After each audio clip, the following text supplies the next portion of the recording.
Il y a 2000 ans, un homme suspendu entre ciel et terre a prononcé les mots les plus déchirants de toute l'histoire humaine.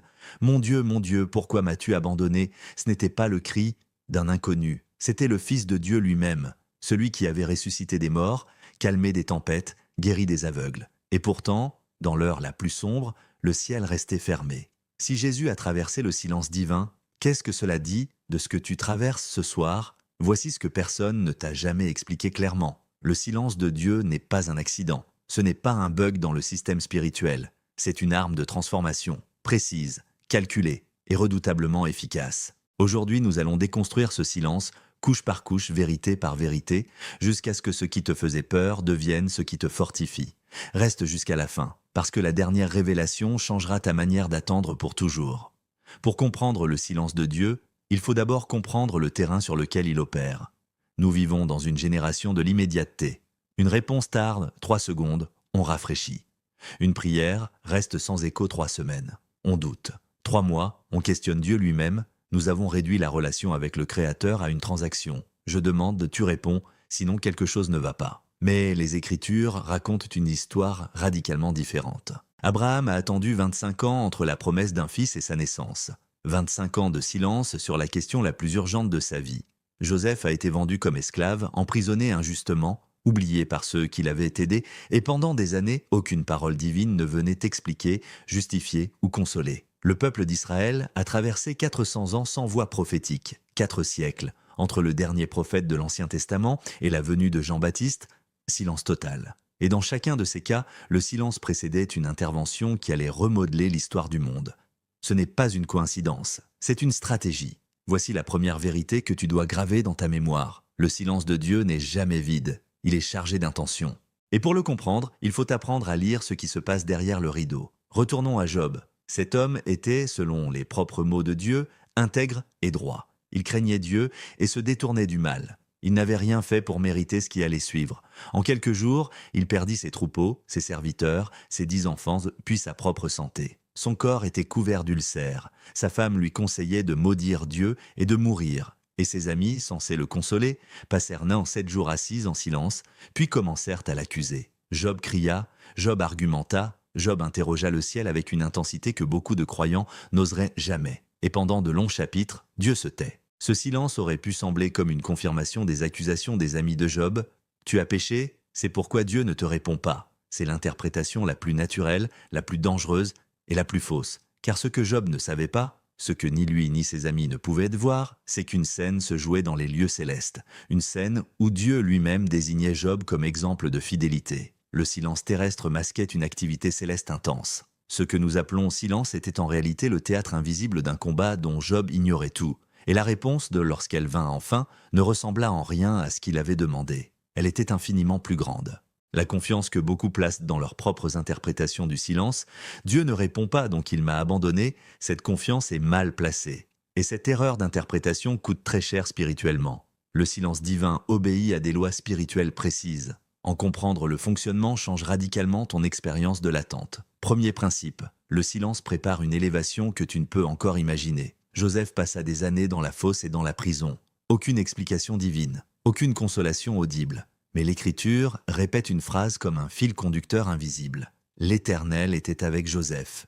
Le silence n'était pas l'absence. Il était la toile de fond sur laquelle se tissait une promotion vers le rang de gouverneur d'Égypte, un destin que Joseph n'aurait pas pu porter sans ses années de formation dans l'ombre. Un arbre qui pousse profondément sous la terre avant de percer la surface n'est pas inactif.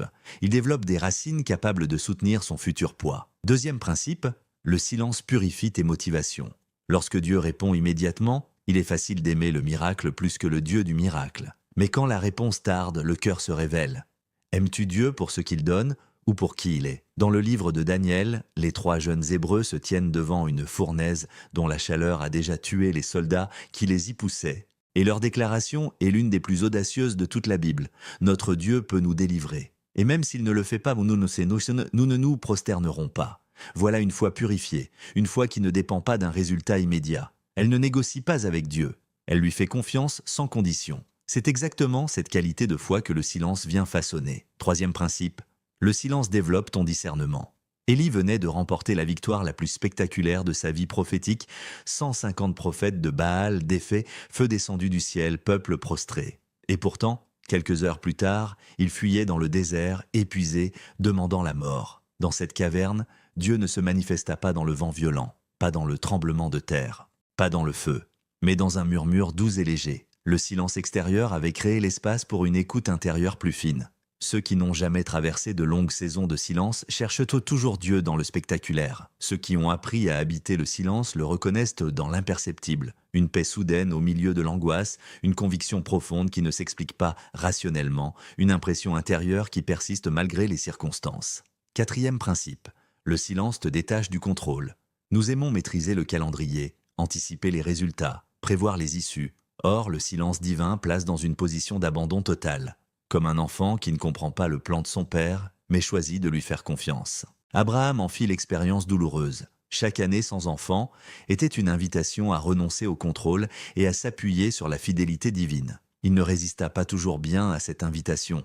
L'épisode avec Agar le prouve, mais sa lutte est honnête et instructive. Même les géants de la foi ont trébuché sur la patience. Ce que tu dois retenir, le silence n'est pas une épreuve que tu subis passivement. C'est une école que tu traverses activement. Et voilà le retournement que beaucoup ne voient jamais au Seigneur à jamais. Nous avons passé du temps à examiner ce que le silence nous coûte. L'inconfort, le doute, l'incompréhension.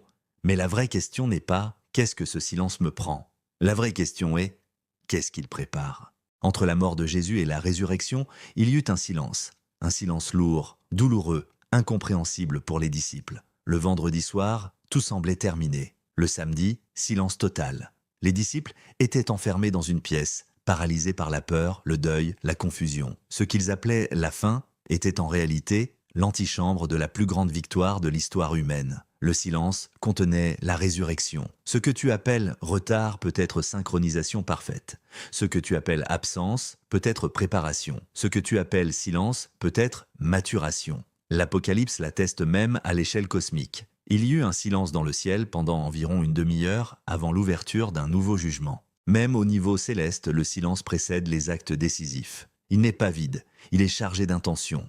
Le silence était le piège, tendu, non pas contre toi, mais pour toi. Entrons maintenant dans le cœur de la révélation. Cette vérité que les Écritures dissimulent dans leurs plis les plus profonds. Première vérité, le silence est parfois une protection invisible. Dans les Actes des Apôtres, Paul désirait se rendre en certaines régions pour annoncer l'Évangile. L'Esprit ne le lui permit pas. Aucune explication. Une porte fermée. Ce qui semblait être un refus était une redirection stratégique vers la Macédoine, où une œuvre puissante allait naître. Quand Dieu se tait et que les portes restent closes, il ne te rejette pas.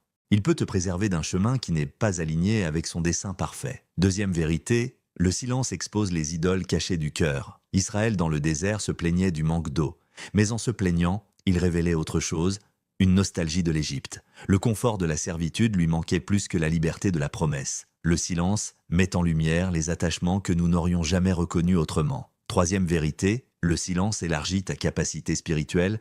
Un vase doit être vidé pour être rempli davantage. Si Dieu répondait immédiatement à chaque requête, ta croissance serait limitée à ton niveau actuel de compréhension. Dans l'attente, ton cœur s'élargit. Ta patience se fortifie, ta profondeur spirituelle augmente.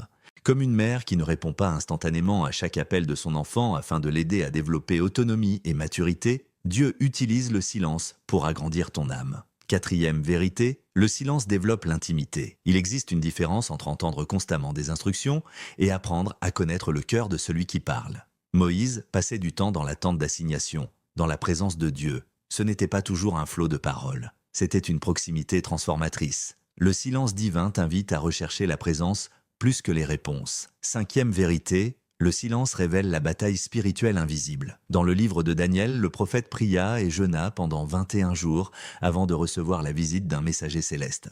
Celui-ci lui expliqua qu'un combat avait fait rage dans les lieux célestes pendant toute cette période. Daniel ignorait ce qui se passait derrière le rideau spirituel. De même, lorsque tu ne vois rien changer, cela ne signifie pas qu'il ne se passe rien. Le silence peut cacher une guerre invisible où Dieu prépare ta victoire. Sixième vérité, le silence enseigne la dépendance totale à la grâce. Paul pria à 3 reprises pour que son écharde lui soit retirée. La réponse qu'il reçut ne ressemblait pas à une délivrance. Elle ressemblait à un refus « Ma grâce te suffit, car ma puissance s'accomplit dans la faiblesse ». Parfois, nous demandons la suppression d'une épreuve, et Dieu nous offre une force intérieure plus précieuse encore que la simple délivrance. Septième vérité, le silence annonce une résurrection. Toujours, sans exception dans les Écritures. Le désert a précédé le ministère public de Jésus. Le silence du tombeau a précédé la résurrection. Les 400 ans de silence prophétique ont précédé l'incarnation du Verbe. Ce qui ressemble à une fin est le prélude d'un commencement glorieux. Revenons maintenant à terre, parce qu'une révélation qui ne change pas ton quotidien reste une belle idée. Comment alors vivre concrètement ces saisons où le ciel semble fermé? Transforme ton attente en discipline spirituelle. Lorsque Dieu semble silencieux, refuse de réduire ton temps de prière. Structure-le. Fixe un moment précis chaque jour pour te tenir devant lui, non seulement pour demander, mais pour adorer, remercier, écouter. L'adoration recentre ton cœur sur qui Dieu est, au-delà de ce qu'il fait. Nourris-toi intentionnellement de la parole.